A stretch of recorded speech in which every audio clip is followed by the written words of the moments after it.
Hablaremos de proteínas y ácidos nucleicos. Continuando con los conceptos básicos de biología para el estudio de las neurociencias, hoy hablaremos de las otras dos moléculas biológicas, las proteínas, que son moléculas compuestas por una o más cadenas de aminoácidos. Los aminoácidos en nuestra naturaleza se componen de 20 elementos distintos, los cuales vamos a revisarlos, y desempeñan muchas funciones gracias a la variedad de sus estructuras proteicas.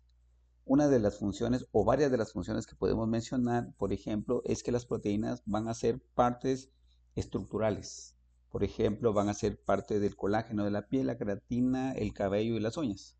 También vamos a tener proteínas que van a ser de movimiento, que nos van a permitir el movimiento muscular.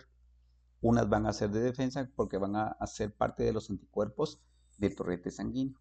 Otras van a almacenar, por ejemplo, la albúmina del huevo. Otras van a ser de señalización como de las hormonas. Otros van a ser como catálisis, es decir, van a ser enzimáticas que van a formar o destruir actividades metabólicas.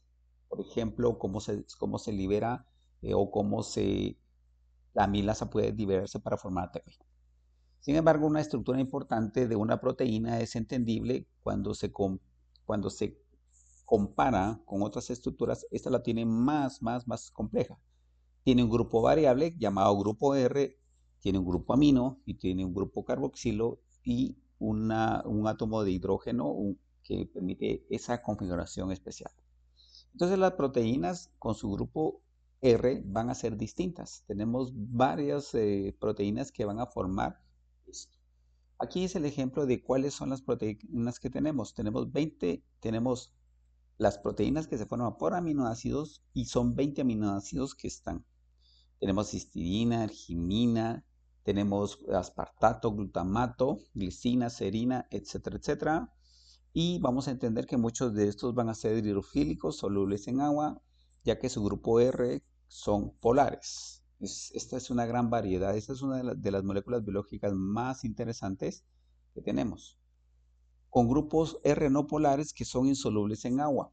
Entonces, esta estructura de los aminoácidos que forman las proteínas se basan en eso exactamente, en sus subunidades. En resumen, podemos ver cómo estas subunidades llamadas aminoácidos pueden formar estructuras primarias que pueden ser lineales, pueden formar estructuras secundarias que ya van a ser plegadas o laminares, van a formar estructuras terciarias que ya van a ser una especie de envolvimiento de estas láminas, es decir, que va a haber una configuración tridimensional distinta, y una cuaternaria que en sí ya es un compuesto bastante complejo de diversas cadenas ya formadas. Entonces, los aminoácidos, al conjuntarse para formar proteínas, se van de 4 niveles. Quien ordena la formación de las proteínas en estos niveles es la interpretación del material genético que indica cuáles son las necesidades que se tienen.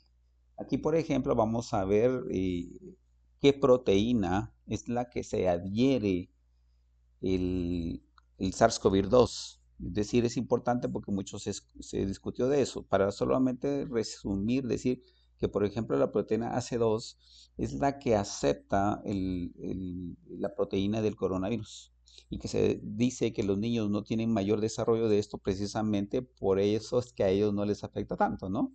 Sin embargo, esa configuración tridimensional hace que se acople muy bien a lo que es el SARS-CoV, y pues obviamente ya sabemos sobre los síntomas. Ácidos nucleicos. El ácido nucleico es muy importante, ya se había mencionado que está constituido por un azúcar, por una base nitrogenada y un fosfato. Lo importante de resaltar acá es que un ácido nucleico son cadenas largas de subunidades llamadas nucleótidos. Entonces a esto le vamos a llamar nucleótido y se compone de las partes que le mencioné, ya sea una azúcar ribosa o dexosribosa, y ya sea un fosfato, 2 o 3 fosfatos, o ya sea unas bases púricas o pirimídicas. Entonces, por favor, si ya suena esto, vamos a entender que si un azúcar, ya sea ribosa o dexorribosa, está unido a 2 o más fosfatos, ya estamos hablando de moléculas energéticas. Pero también estas van a pertenecer o van a participar en el proceso genético hereditario. Las bases púricas se entiende como adenina, guanina, citosina, timina y uracilo. La pirimídica es importante, lo vamos a hablar más adelante cuando hablemos de genética. Aquí es donde vemos entonces cómo los nucleótidos formando los ácidos nucleicos en forma de una cadena utilizan sus bases nitrogenadas de una manera inversa. ¿Para qué?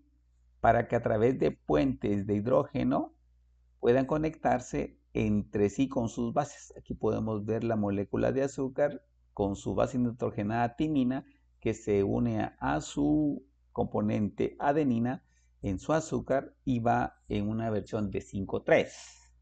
Entonces esta lámina es muy importante para entenderlo porque en algún momento cuando hablamos de esto vamos a entender cuál va a ser la participación del uracilo. El uracilo generalmente va a participar cuando se forma una cadena de ARN y no una de doble. Entonces veamos esta diferencia. Las bases nitrogenadas en el ADN son las que mencionamos y en el ARN son las mismas, pero se sustituye la timina con el uracilo. El número de cadenas del ADN es 2 y el del ARN es 1. Aquí vemos esta comparación.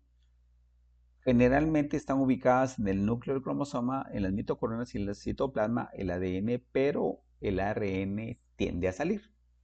Generalmente porque tiende a salir, porque lo que hace es que obtiene una copia de esta hebra madre y este es un representante para hacer las codificaciones proteínicas. El ADN está compuesto por una desoxirribosa y el ARN por una ribosa. ¿Cuál es la función entonces? Almacenar información codificada hereditaria.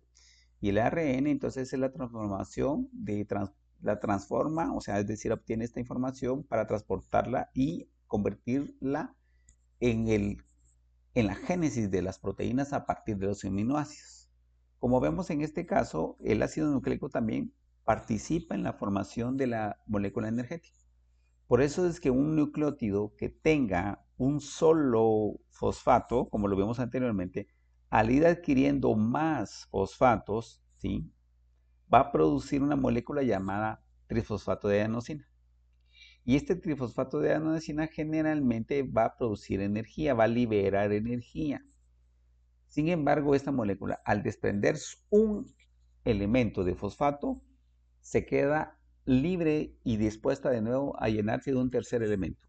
Esto se hablará bastante en el tema de lo que es energía y platicaremos de esto. Muchas gracias.